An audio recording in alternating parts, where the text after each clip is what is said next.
Well, we know that Duckdom is insanely good at laning, you know? Second highest duo kills, as you mentioned in those stats we saw earlier.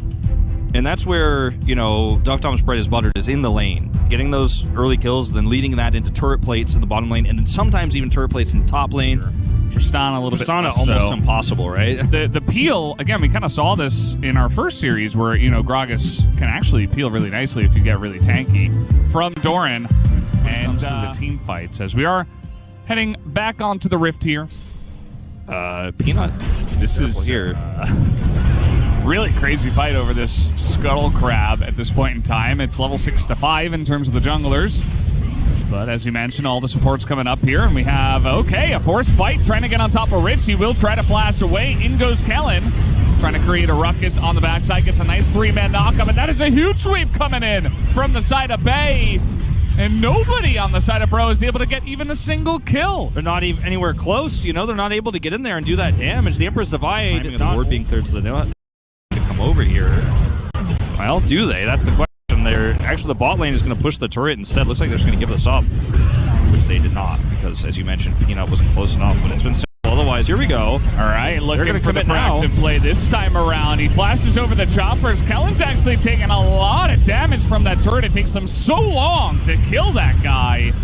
And at the end of the day, Hoya tries to be the savior, but actually he just gives another kill to Duckdom.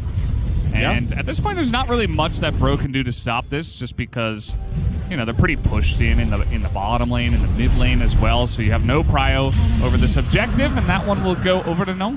Not to mention, I think Hoya's going to have to find a different method to make that actually work. Umpty, look at how far behind he is. He's level 10. He's just getting chipped away so much early on in this fight. Peanut can potentially just come on in here and steal it. He's got the much better smite. We'll see if he can get it done as, yep, it's just going to go straight into the pockets of him as a big sweep comes in. Finds Henna in the front line, but Bay is immediately going to go down. Maybe he went a little bit too deep himself as Delight survived an incredibly long amount of time, but it just feels maybe a little bit too far ahead for Bro to handle them in this team fight. And so while it looked a little bit dicey there, Victor was getting some insane damage down. It's still a 1-for-1, and Omshim got the... This comp could not be more straightforward. Yep, pretty much. As Kelly is going to have to go unbreakable. Ult for an ult. Yeah. Ragnar comes in. Rich has got a really nice flank angle, actually. They're looking to turn onto him, but he's so tanky at this point in time that they really just don't have the damage, and Hoya wasn't even here. That's just going to be 2 free kills now for Gnomeshim, as that should be Baron as well. Yeah, definitely going to be Baron here. Rich doesn't have to teleport. It's just a really nice flank. Hoya didn't have teleport, so it took him a lot longer, because he had to clean up that bot lane before coming over.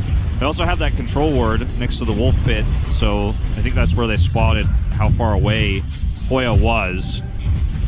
And they just know this is a fight where Rich can flank without being under any threats, and his Sterox is going to give him so much shielding he deserves. I think part of that is because Nongshim is a 6-11 team in the LCK, but Duckdom is an individual player. I mean, I think he can go with the best of the AD carries. I personally think he's like top 3 in terms of his laning, but mechanically he's very good. Kellen going in. Yeah, here we go. The Ragnarok is popped as Rich. There are a lot of grievous wounds, but it doesn't seem to matter as he's just taking names. Peanut going to finish that one off, and that's all the front line that Duckdom needed. That's a big task, and he will finally go down as Hoya able to at least get him back in there before he does go down. So, yeah, in the final moments. Really like the spread, right? All 5 members kind of in a line. They send Duckdom up to the top side. They can use his range to take out those last remaining buildings. That is a massive engage from Kellen. Should be the nail in the coffin as they take down that Olaf. Henna is the one guy that can maybe get this one going. Lava's still alive as well up there on the top side, but the engage is just too good. The Tristana is going to die, and that is going to be the end of game number 1. Gnomeshim, a very straightforward, clean game. As you can tell, they really want to hold on tight to that last playoff spot. Down. But, yeah, I thought it was a really good game from Kellen, and he really empowered Duckdom. Also, Bay, on this Azir, in those first 2 skirmishes, exactly where he needed to be. 2 great Emperor's Divides. And, once again, Rich up there in damage. It's been a day of top laners dominating damage tonight. He's not number 1 in this case. Kai'Sa Very, very here.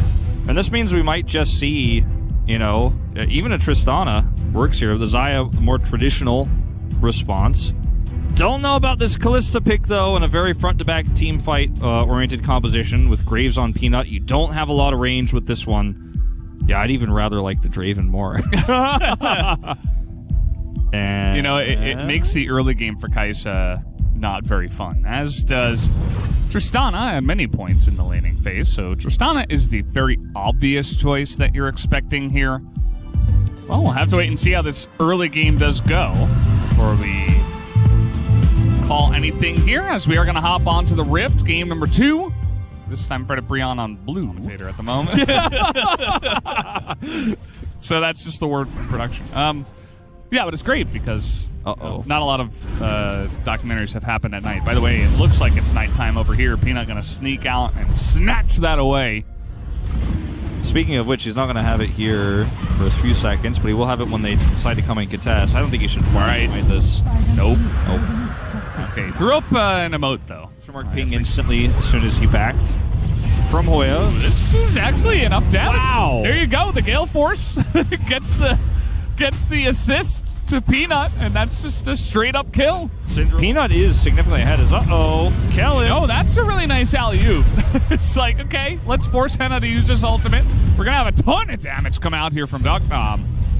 He actually had another hop, potentially, after the explosion. But they have to send Umpty down here to deal with this. Peanut is here to catch it. Oh, boy. This is just going to be so much damage. Thankfully, they have the exhaust, but here comes Peanut. And here comes Rich. Yeah, that guy's dead. He missed his ult. Flashing. You can't get away from this guy. Poor support Gragas. Just going to go down. Make that a double. In terms of the game state, because this is going to be the one that pushes you towards Soul Point. Yeah. And without contesting this, you give Nongshim all the freedom in the world. But I don't think you can contest this right now as Fortebrion, so you're just going to try to get Rich Renat on to Hoya.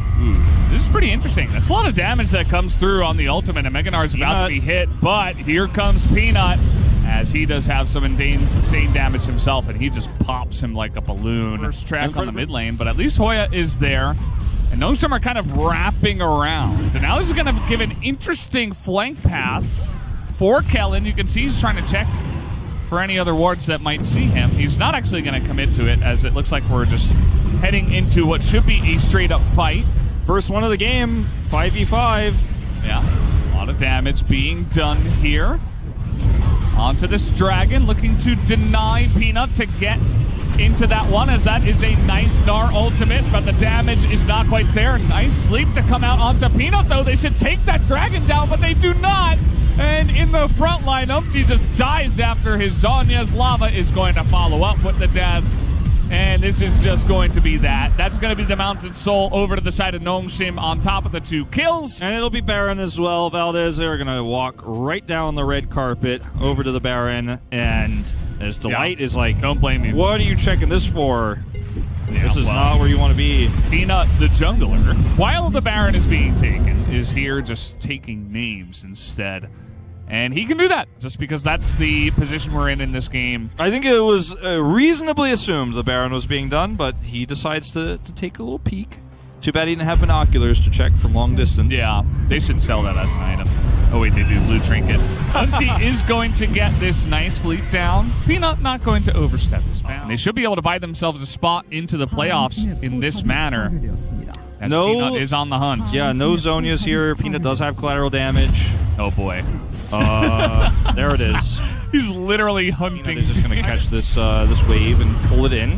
Oh, there you go. Scout of the week here on the lava, and he is just dead. And that's been many times now in this game that Bay has took his life down. And, well, just going to push all the inhibitors here. Potentially get the tutorial victory. Nice play, actually, from Delight. Is going to take down Bay. It almost feels like he's accelerating the doom of Bro in this game, as tons of damage comes out from this Graves. As you mentioned, always a treat to watch his Graves, as Duckdom is going to take down the remaining members here. Peanut desperately trying to take the kill away. Who's going to get it? Who's going to get it? It's Duckdom. He picks it up. Triple kill for them, and we have our 6th place team in the playoffs. It will be Nongshim Red Force, as they take down the 2-0 here tonight against Fred Brion and secure their spot. How he said it there. And I don't think that's because they're not excited. I think it was just because the series was just such a wash. You know, Fred and Brion almost no impact in either game, and it just felt like they were sitting back and waiting for it to be over. And it didn't feel like Nongshim did earn it throughout the season. They took a 2-0, and that is what they needed to do to earn playoffs. But it didn't feel like it was a hard-fought battle where they snatched playoffs away.